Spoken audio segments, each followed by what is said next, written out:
Hello everyone, welcome to day 2 of creating an RPG game in 365 days. So yesterday we learned about Blender from Blender Guru tutorial. So today we are going to learn more about it. Yesterday we learned about navigation and user interface and created our first render. So today we are going to learn more.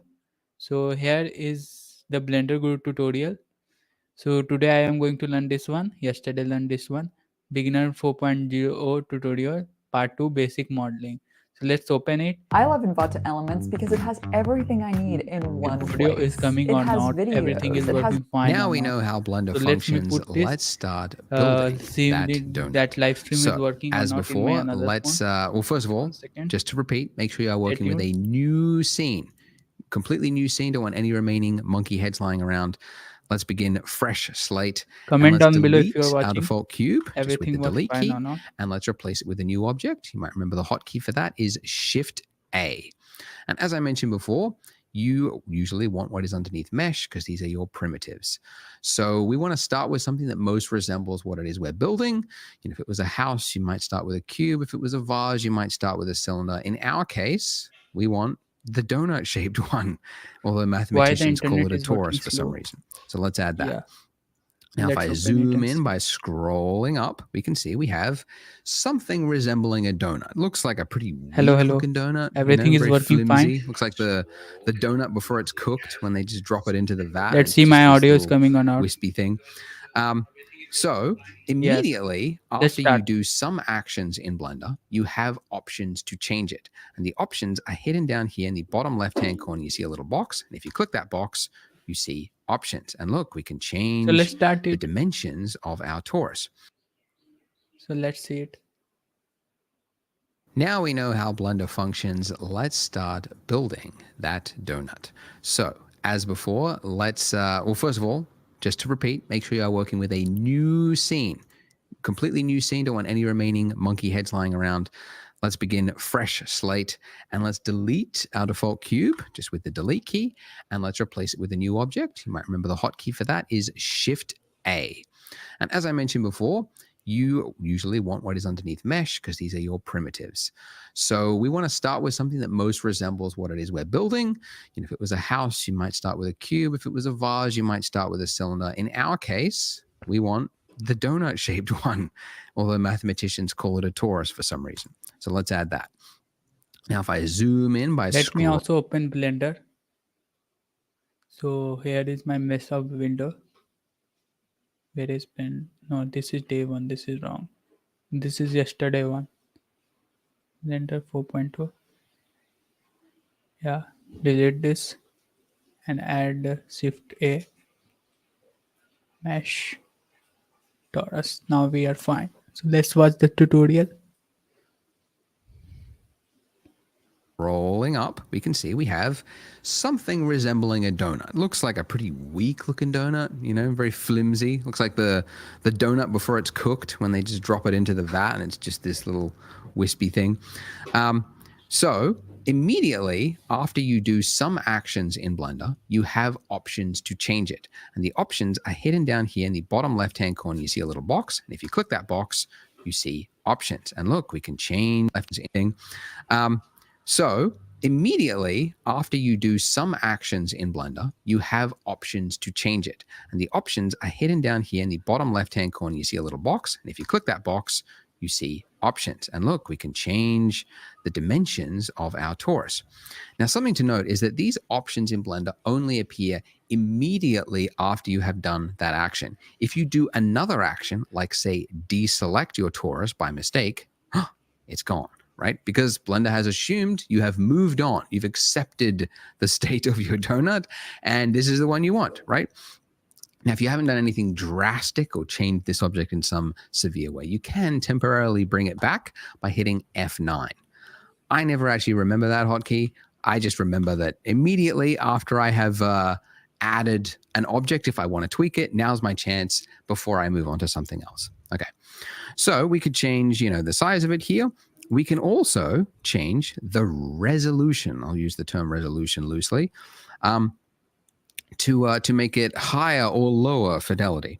And a mistake that a lot of beginners make, and I say this because this was the exact mistake I made way back in 2003 when I started learning Blender, is they go, well, I need a realistic looking donut, so I guess I need to go really high resolution. I remember my first project, one of my first projects was for a high school film project, and I wanted to have a close-up of a face. Didn't realize faces were going to be difficult, but I went really high poly, and then it was just an absolute nightmare to work with. So the reason you don't want this is that, for starters, things that are high poly are very slow to render, and they're very hard to work with if you want to tweak the shape of it. But also, as you learn and you grow with 3D, you'll discover that it is a lot easier to add resolution to something later on, but it is very difficult to take it away if you've already built it into it and you don't need it. So, long way to say, what we actually want is to have as few polys, these are called polys, as you can get away with. So I'm going to go with 32 major and 12 minor. And don't worry that it looks all jagged, because we will fix that in a moment. Now, the major and minor, this is really up to you, but I find that something that looks it's kind of chunky, like a fat donut, just looks really delicious. So I'm going with something around about this size, okay? And once I'm happy with this, once I'm ready to click off, I click off, the options are gone, and this is it. This is the donut that I am now working with. Let's do it ourselves. F9 and major radius.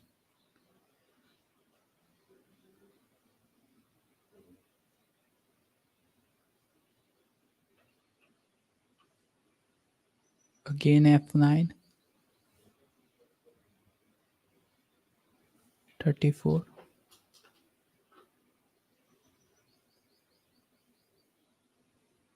Yeah, this look fine. Let's come back to the tutorial. So how do we make this look higher resolution, less jagged? Well, one way is to use smooth shading. So if you right click with your object selected, go to Shade Smooth. And look at that, this is immediately better. Without smooth shading, higher resolution, less jagged, I'm now working with. So how do we make this look higher resolution, less jagged? Well, one way is to use smooth shading. So if you right click with your object selected, go to Shade Smooth. And look at that, this is immediately better.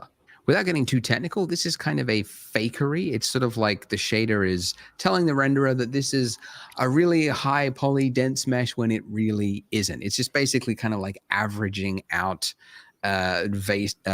faces. And anyway, it's very technical, but basically means it's not going to add anything to your render time, but it's going to look smoother. And so this is generally what you want for something that is smooth and organic looking, like we want. If you were rendering like architectural or like hard surfaces, like later on we're going to put this on a counter, then the object would obviously want to be flat. But in our case, we're just going to use Shade Smooth. But you might notice that looking at this, especially if you go side on, that you've got Shade smooth. Yeah, now it looks smooth. Now let's come back to the tutorial. got this sort of jagged shape around here, right? So the silhouette is really breaking that illusion that this is a high poly or a smooth looking donut. But thankfully, rather than adding all of that complex density into the mesh itself and then making it hard to remove later on, there is another way through modifiers. So if we go over here to our properties, right, this very confusing, lots of option looking properties, click on the wrench, and this is the section called modifiers. And this is one of those object dependent things. So if you've got your camera selected, you won't see it. So it's only when you've got actual meshes that you might see this modifier here. So it's much easier to explain if we just add one. So up here, add modifier, and you got a range of options here that can do a whole number of things. The one that we're looking for is underneath generate, and it is called subdivision surface. And it is a really common modifier that you use all the time. In fact, it's so common, it's actually, you can just immediately add it to any object just by hitting Control-1. But don't do that because we've already got it. So there. Now, some of you might have just discovered that your donut has disappeared. If that is the case, you need to first do this, then we will see. Here we have selected it. And where is our wrench? This one. Add modifier. Generate. but it was 1 second. I forgotten which of the Subdivision. subdivision option. Okay, add modifier, generate subdivision surface. Yeah, now it look fine, and our donut also don't disappear. Surface. And it is a really common modifier that you use all the time. In fact, it's so common, it's actually, you can just immediately add it to any object just by hitting Control 1. But don't do that because we've already got it. So there. Now, some of you might have just discovered that your donut has disappeared. If that is the case, you need to go to Edit, Preferences, and then underneath Viewport, where it's got Subdivision at the very bottom, Disable GPU Subdivision. That will then make the subdivision perform on your CPU instead of your GPU, which is maybe non-existent or not performing whatever. But disable that and it should appear. But if it's already working for you, don't disable it. Keep it going because GPU will be faster. So what exactly is this doing? Well, it's a lot easier to explain if we look at the shade flat mode because we're not being tricked by the smooth shading there. If I set this levels viewport to 0, this is our original mesh. This is before we add the subsurface, essentially. When we increase this, you can see that it is adding resolution to our mesh. And the more I increase this viewport levels here, the finer and finer that detail becomes. So to explain it, because this is such a very, very common modifier, it's kind of important to understand how it's working. You can see that this is these squares here. These are called faces, by the way. And for each one of these faces here, as I add a level, you can see it's becoming 4 faces, right? And then now if I zoomed in on this one face here, if I do another level, that's now become 4 faces. And then if I zoom in again, it's now become 4 faces. So it's exponentially adding detail. And you might also know that it is smoothing it out as well. Like this jagged edge that we've got here, you can see now becomes smoother. So to quickly visualize that, if I just draw, like imagine you've got like a 90-degree corner, right? Like this. If you add a subsurf modifier, what it's going to do is it's going to add a point here, right? Because this is the extra detail. It's also going to take that point there and it's going to average it out. It's going to this modifier. What it's going to do is it's going to add a point here, right? Because this is the extra detail. It's also going to take that point there and it's going to average it out. It's going to average it out between these points. And it's going to create another one there and another one there. So you go then from having that really hard corner there to having something that looks a lot smoother. So it's going to take a point and it's also going to change it to make it look smoother, generally speaking. So there we go. So now a point here, right? Let's watch it again. Corner, right? Just draw. Like imagine you've got like a 90-degree corner, right? Like this. If you add a subsurf modifier, what it's going to do is it's going to add a point here, right? Because this is the extra detail. It's also going to take that point there and it's going to average it out. It's going to average it out between these points. And it's going to create another one there and another one there. So you go then from having that really hard corner there to having something that looks a lot smoother. So it's going to take a point and it's also going to change it to make it look smoother, generally speaking. Now I understand. So there we go. So now as I increase this, you can see it's getting smoother and smoother. Now, the reason there are 2 options here, you've got levels viewport and levels render. So reminder, this gray area that we operate in is called our viewport. The render is the pretty version.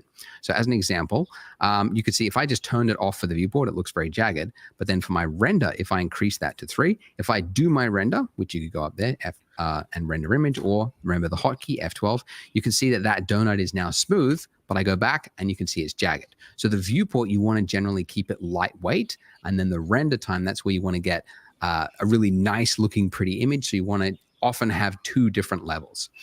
In our case though, I don't really think we need to go beyond 1, even for our final pretty image, because this with shade smoothing turned on is good enough. And we're going to be adding more to the scene later on, so we don't want to make it too complex. So this is actually pretty good. Okay, so we have a perfect donut. And that's the problem. It's too perfect.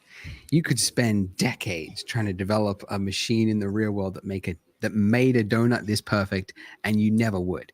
This is so mathematically precise that the eye will always see this as looking fake.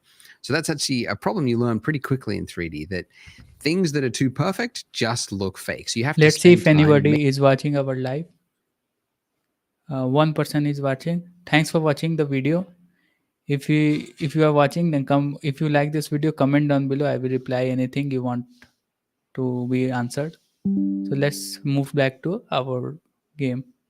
our Blender Making things look tutorial. misshapen and adding variation there like you see in the real world because your eye expects to see it. So how do we do that? How do we make this donut look a little more lumpy and interesting? I do that by changing the mesh itself. So this mode that we are in right now, where we can, click on different objects, is called object mode. And I know that because in the top left-hand corner, you can see we are in object mode. But if I click the drop down, you can see I get a number of other options here.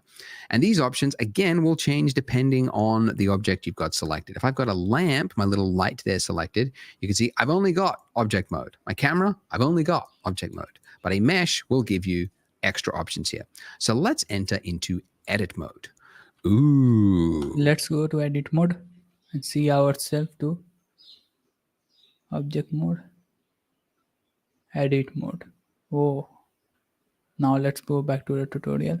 Right. Now, you can see our mesh, our object has become something that looks weird. It's got a bunch of little points on it with lines and very technical. Well, that's because this is actually what the mesh is made up of. These little points here, which you can click on just by selecting, are called your vertices. The singular term is called vertex. I never say that. I like to just call these little points here, which you can click on just by selecting, are called your vertices. The singular term is called vertex. I never say that. I like to just call all of them vertices, regardless of whether it's one or two, just because you always get some comments that go, actually, it's called vertex if it is singular. Anyway, so these are called your vertices. And if you have two of them joined by a line, that is called an edge. And if you have four of them forming a face, then it's called a face. So with these, I can quickly change the shape of my object by using the same hotkeys as before. And if I want to move this, then I would simply tap G. Right? And you can see it's now attached to my cursor. And then if I want to confirm its movement, I just do a single left click and there it is. Now, if I go back into object mode like that, you can see that my mesh has changed. Okay. And by the way, the hotkey for jumping in and out of object and edit mode is just tab. Okay. So you can see it's just toggling between those two modes because it's so common that you want to just quickly change things that it's just easily accessible by that. Now, this is okay, right? But you can see it's like, it's got like some artifacting. It's Let's like, do ourselves. So let's G and do ourselves. And let's come back to tab.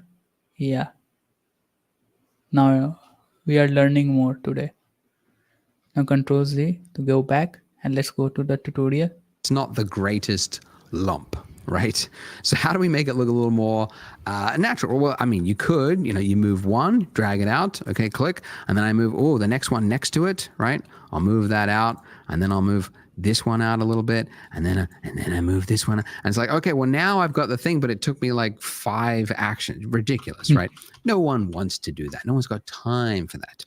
Thankfully, there is a tool in Blender just for this, and it's called proportional editing, and you can enable it up there in your toolbar.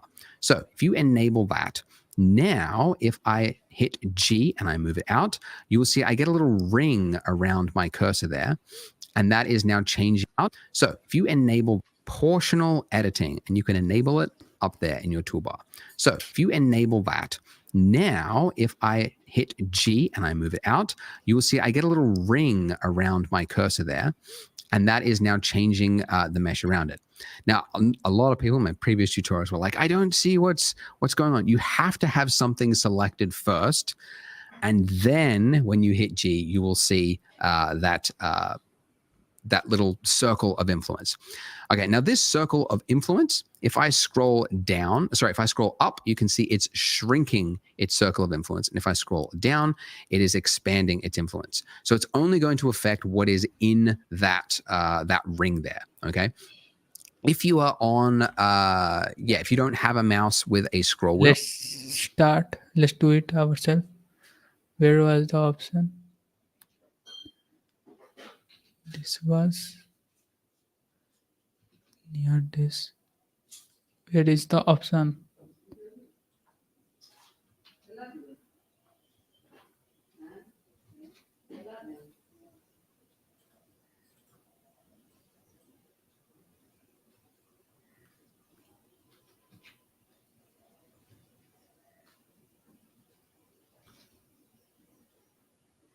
Here, I think.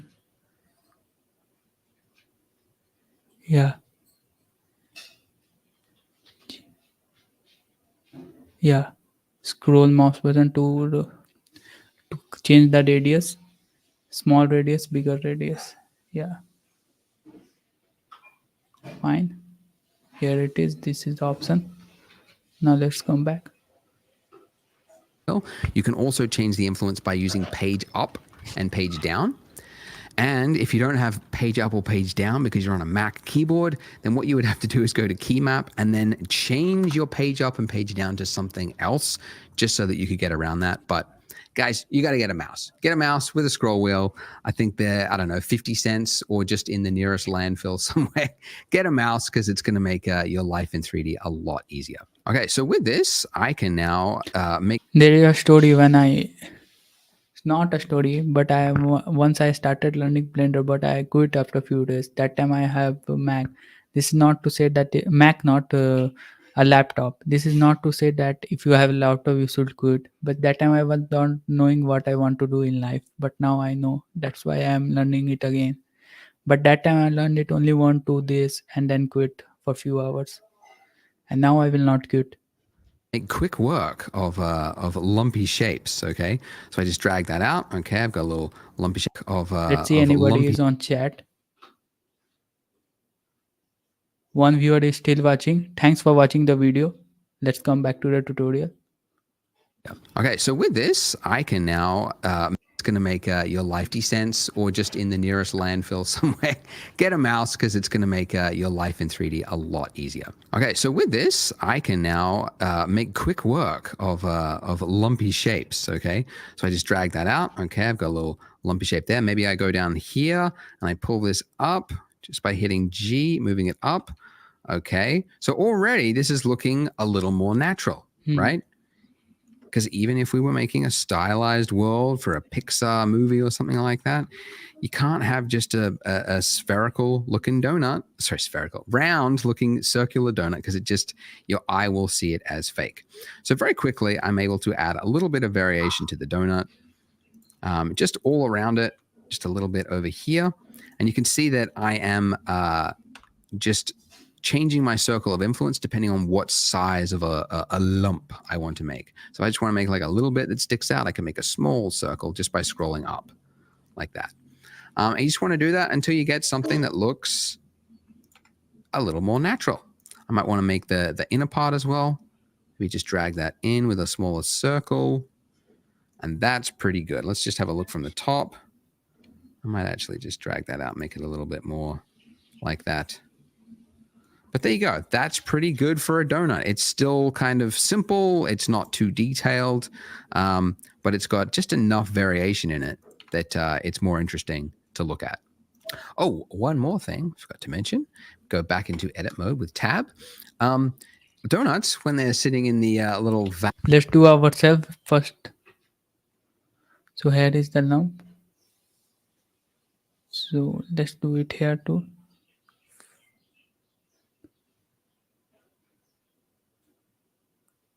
G. Here, fine. And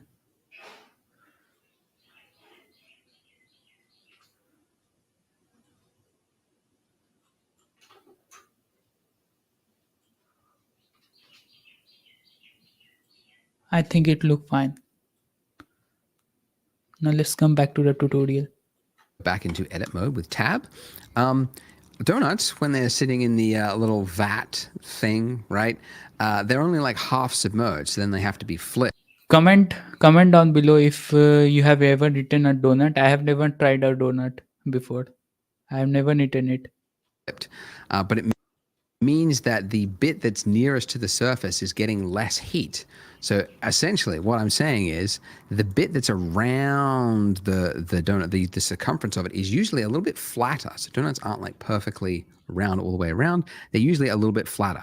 So what I want to do is I want to select these vertices along here, and then I want to shrink them.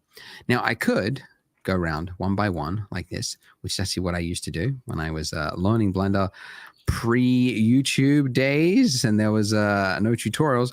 I would do this if I wanted to select this. Silly, because there's a function, a tool for that, and it is edge select. So if you hold down Alt on your keyboard and then do a single left click on not the points, but on the edge, right, this little line here, you can see it's selected all the way around. So it's anything that's connected along that line is now selected. So if I want to shrink this, right, what would I do? Well, I mean, yeah, you could like move it around, right? We want to shrink it. We want to change the scale. First, let's select it. Here it is.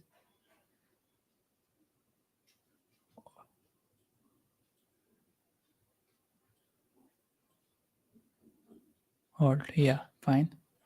Now let's come back to the tutorial. Of it. So we would use the hotkey S for scale. So S, and I'm going to scale that in. And I actually don't want proportional editing. So I'm going to turn that off and now scale in and just make it a little bit flatter. And there you go.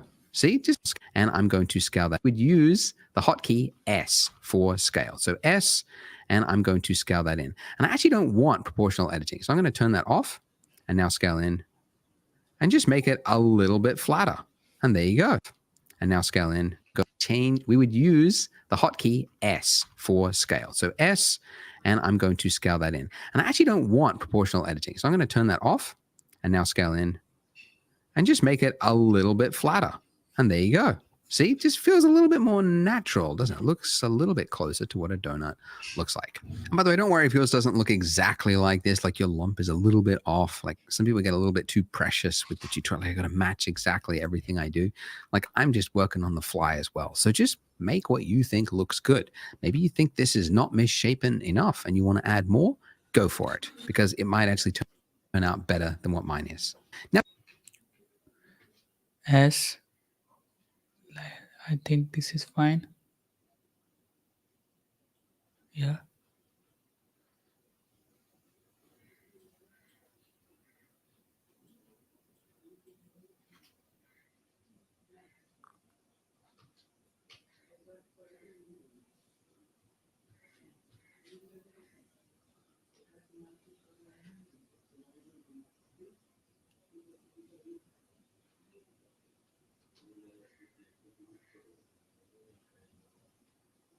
Now fine. Now let's come back to the tutorial. Now, before we move to the next part, how to save. How to save. Blender, very, very easy. You just go save as, and you just get one file. It's called .blend. I already know how to very save literal. without seeing the tutorial. Yesterday I saved my file, that monkey one. If you have watched that, you have seen that. If you haven't watched that live stream, or if you want to watch the summary of that day on my devlog, you can see on my YouTube channel that video of yesterday and also the live file stream. extension, really pushing the limits of what a file extension can be. That's almost a word, Blender. Anyway, .blend, and that's it. And then next time you open it up, it's exactly, you just go save as, and you just get one file. It's called .blend. Very literal file extension, really pushing the limits of what a file extension can be. That's almost a word, Blender. Anyway, .blend, and that's it. And then next time you open it up, it's exactly like it. It's not like zebra. Anyway, .blend, and that's it. And then next time you open it up, it's exactly like it. It's not like zebra file, like one save. How to save. Blender, very, very easy. You just go save as, and you just get one file. It's called .blend. Very literal file extension, really pushing the limits of what a file extension can be. That's almost a word, blender. Anyway, dot blend, and that's it. And then next time you open it up, it's exactly like it. It's not like ZBrush where you got like 4 or 5 different ways to save a project or an object or a tool or a hate ZBrush. Okay, that's how Let's save our file. File, save as, desktop, date 2, Blender.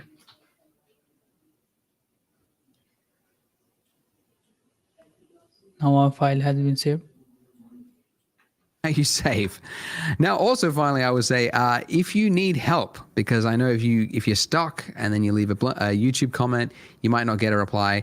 If you want immediate help, I've got a Discord, so I'll put the link below. So there's like a little channel in there where you can just ask for specific donut help. So if you're having issues, If I get any problem, I will go there and then I will join the Discord and then I will ask for a problem. And if you are having this, if you are learning Blender and having from Blender Guru and having same problem, you can go to his Discord and ask for the answers and get solve your problems. feel free to jump into that. And also, guys, don't beat yourself up. Like 3D is definitely has like a steep-ish learning And it is very easy for me to learn Blender because I have already learned Unreal Engine for 40 days. So yeah, quite easy to learn once you learn one 3D software. curve. So you're in that steep slope right now, and it's really common. Like a lot of this stuff is very foreign. 3D is very unique. It's very different to a lot of 2D tools. But don't give up. Like it's definitely achievable to learn and self-learn at home. You don't have to go to school. You don't have to pay for a tutor. It's really easy to get help online nowadays. So do make use of that Discord. Post comments as well in the YouTube comments if you want to. But I hope you stay with it. So if you're ready to jump to the next part after you've saved your blend file, go ahead.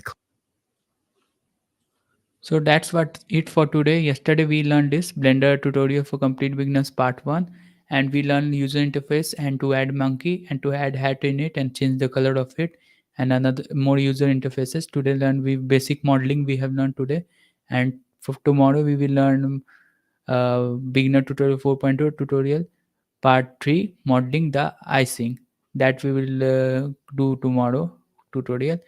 So thanks if you are watching this video, thanks for watching the video, really appreciate it, and join me tomorrow at 8 p.m. GMT 5. See you. And if you have any comment questions, you can comment down below, any suggestion, anything. Okay, so I will see you tomorrow. Bye bye.